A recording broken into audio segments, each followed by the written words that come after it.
Welcome to our tutorial on data conversion functions.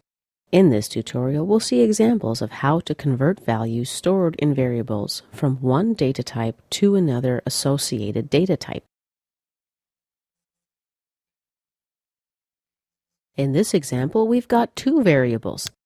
One is declared as a string, and the second is declared as an integer.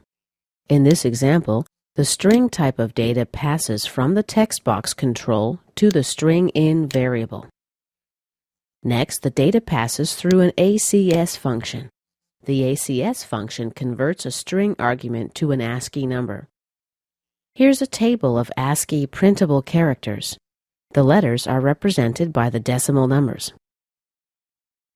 The ASC function converts only the first character in the string and ignores the rest of the characters.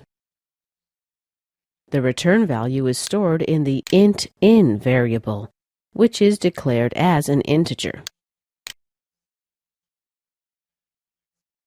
Next, the return value passes to the caption properties of the label control. Let's see how it works. We'll run it. First, we'll enter an uppercase A. We get a return value of 65. If I enter a lowercase a and compute, my return value is 97. I know these to be correct ASCII values for these characters. Now, if I input more than one character, let's use uppercase letters, for example. As you see, only the first character of the string was converted. Another example. Here's the cint function. This function rounds a fractional argument to the next highest integer. Let's see how it works. Let's enter 99.99. Compute. Our return value is 100. In order to convert one data type to another, for example, if I input letters and try to convert to an integer, I'll get a runtime error, type mismatch. Let's end.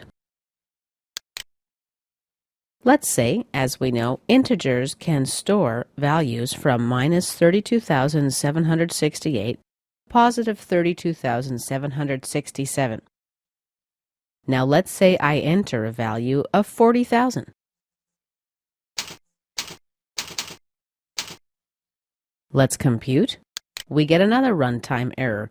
Overflow is the problem this time. Basically, my maximum value here in this case is 32,767. Let me enter a smaller number and compute. This concludes our tutorial on data conversion functions.